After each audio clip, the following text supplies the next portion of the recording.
What's good with y'all boys, man? I hope y'all are staying blessed as always, and welcome back to a brand new video. Now today we got huge gameplay news from the people that actually played the game at Community Day. I watched everybody's video. Somebody had like an hour-long video, some people had like a 16-minute long video. I watched everybody's video the entire way through to pick up on any knowledge I could for y'all. So in this video, I'm going to be giving my thoughts about everything coming from a dribbler's perspective, coming from a pro-am player's perspective, coming from all perspectives I can, just to give y'all an all-around thought to the game.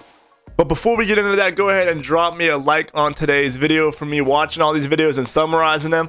And subscribe to the channel if you haven't already, because I'm about to be going crazy for 2K23. And with that being said, let's go ahead and get into it. Now, anybody that's been playing 2K for the past few years knows that gameplay has been the same for years. It's been the same exact gameplay since 2K21. It's the same play shot, perimeter lockdown, center, P&R gameplay ever since 2K21 came out.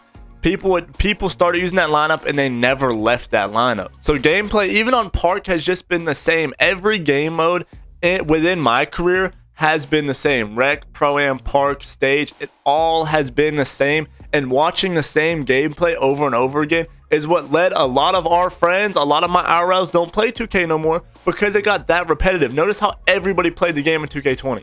Everybody played the game in 2K20, and now none of my friends IRL play 2K because it's the same competitive ass play shot, zigzags at the top of the key, shoots it, the P-lock sits in the corner, and then the center, you know, he gets free boards or whatever it is, kickbacks, hold screens all game. It's just the same repetitive, unfun gameplay. And 2K needed something big to change that, because every year, even after 2K21, 2K22, they've both had the same exact gameplay, same exact lineups that never left. So they needed a game big enough, a change big enough to stop that, and I really think they did that in 2K23. Now, a lot of people are asking me, Koza, are you like going crazy about this adrenaline boost thing as a dribbler? You know, they're trying to patch us, they're trying to nerf us. The adrenaline boost in itself is not a problem at all. That is not what I'm worried about at all. If you go and watch Laker fans video, it only comes off whenever he's running out of a move or he's running side to side. And y'all that see my clips, I usually do standstill dribbling, coming down, and then I'll like boost out of it one way, catch my defender off guard, and then I'll boost the other way. So I really only use two boosts most of the time when I'm playing. And even with that, you seen Shakedown's video?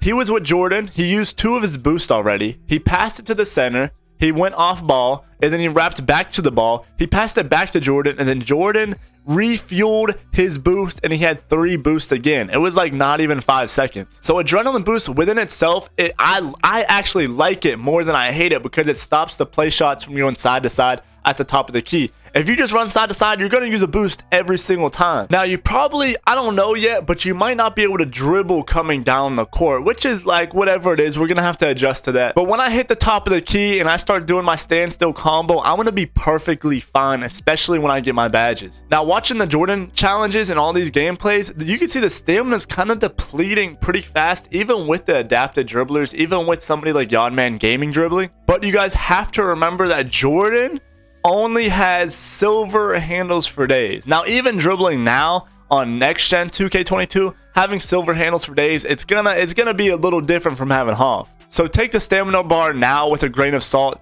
Michael Jordan only has silver handles for days, and a lot of people aren't even adapting and dribbling correctly in the gameplay. I will say Yodman Gaming is probably the best I've seen out of all the videos that I watched actually dribbling on 2K23.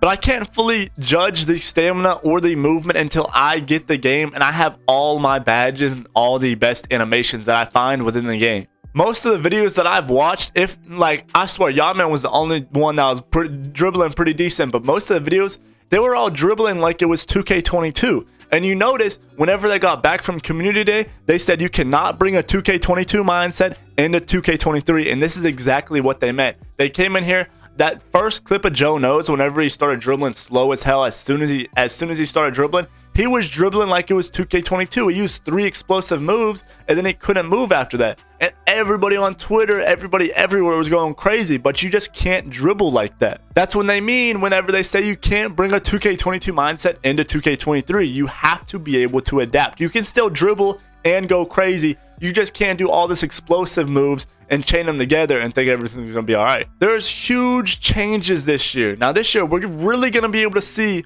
who's good and who's not. Not only do you need to be able to adapt, to have good stick skill, you need IQ, you need to know when to pass it, where to pass it. And if a shot opportunity comes, you need to be able to time your shot and you need to be able to green that. If lockdowns are OP, you're gonna get boxed. You're not gonna be able to kill a lockdown every single play like you could in these past years. Lockdowns are actually valuable. You're gonna need help from your teammates. Now, I think role players are gonna be huge for 2K23. You cannot have bad players on your team. Everybody's gonna have to participate into winning a game. You can't have any liabilities on your team. Everybody's going to have to be elite to win games consistently. Now, I think the 2-guard meta will come back because the boost thing is still in effect. And if somebody does use all their boosts, they can dish it to another ISO guard and he can get to work.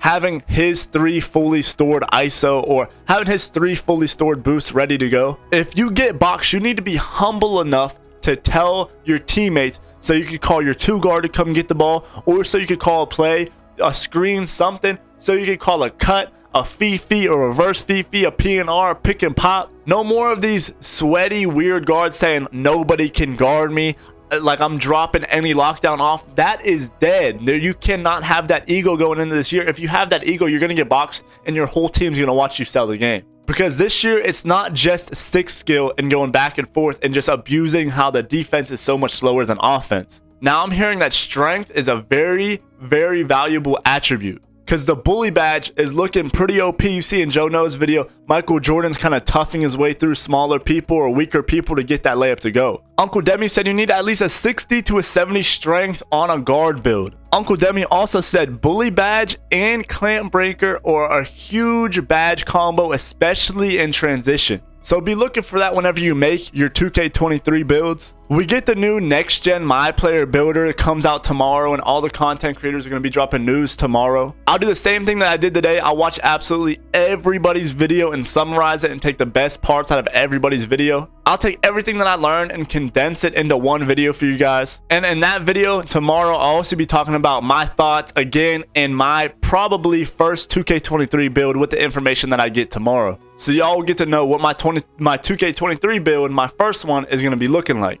But with that being said, that pretty much wraps up today, man. There's a few other things, like if you jump at a shot, there's a cooldown. If you jump at a shot, you're out of the play. Reaching off ball, you use a defensive boost, so you can't be spamming passing lane steals. Little things like that. Definitely watch everybody's videos today if you want to get up to date on everything and all the little things. But go ahead, don't forget to leave me a like for making this video and subscribe to the channel so that sub count just goes up by 1 more. As always, I love y'all and I'll catch y'all in the next video tomorrow. Peace.